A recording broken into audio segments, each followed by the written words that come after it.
Hello people, welcome back to my channel. ఈరోజు వీళ్ళ కమ్మని ముల్లంగి పప్పుచారు అయితే చూపిస్తున్నాను. ముందుగా కుక్కర్లో 2 గ్లాసుల కందిపప్పు అయితే వేసుకోవాలి. గ్రాములు వచ్చేసి 200 గ్రాములు. క్లీన్ చేసుకొని 1/2 లీటర్ అయితే వాటర్ పోసుకోవాలి. ఈ కందిపప్పు అనేది మా చేనులో పడింది, అందుకే పాలిష్ అనేది చేయలేదు. సో ఇలాంటి పప్పు అనేది దొరికితే మీరు ఖచ్చితంగా ట్రై చేయండి, టేస్ట్ అనేది బాగుంటుంది. తర్వాత 1/2 టేబుల్ పసుపు, ఆయిల్ వేసుకొని మీడియం ఫ్లేమ్లో 4 విజిల్స్ వచ్చేంత వరకు ఉడికించుకోవాలి. కంపల్సరీ మీడియం ఫ్లేమ్, ఎందుకంటే పొట్టు ఉంటుంది కదా, పేలే అవకాశం ఉంటుంది. తర్వాత చిన్న నిమ్మకాయ సైజు చింతపండు తీసుకొని క్లీన్ చేసుకొని వాటర్ పోసుకొని పక్కన పెట్టుకోవాలి. తర్వాత ఆనియన్, టమాటా, ముల్లంగి, పచ్చిమిర్చి కట్ చేసుకొని పక్కన పెట్టుకోవాలి. నెక్స్ట్ స్టవ్ పైన కడాయి పెట్టుకొని ఒక పావు ఆయిల్ అయితే వేసుకోవాలి. తర్వాత 1 టేబుల్ స్పూన్ జీలకర్ర, 1 టేబుల్ స్పూన్ ఆవాలు, ఇవి కొద్దిగా చిట్లిన తర్వాత కరివేపాకు అనేది వేసుకోవాలి.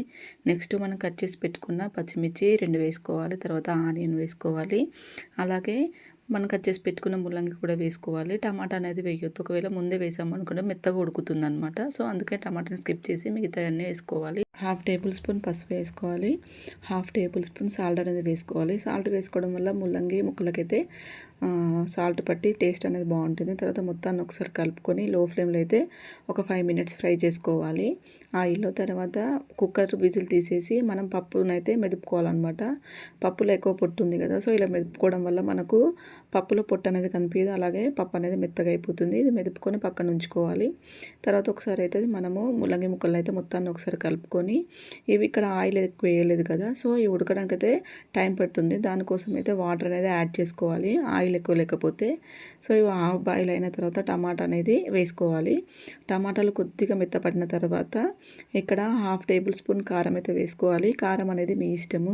నెక్స్ట్ ధనియాల పొడి 1/2 టేబుల్ స్పూన్ వేసుకోవాలి. మీకు నచ్చితే సాంబార్ పౌడర్ కూడా వేసుకోవచ్చు. ఇక్కడే వేసుకొని మనమైతే ఈ ముక్కలను ఉడికించుకోవాలి. ఉడికిన తర్వాత మనం చింతపండు గుజ్జు నుంచి అయితే రసం అనేది తీసుకోవాలన్నమాట.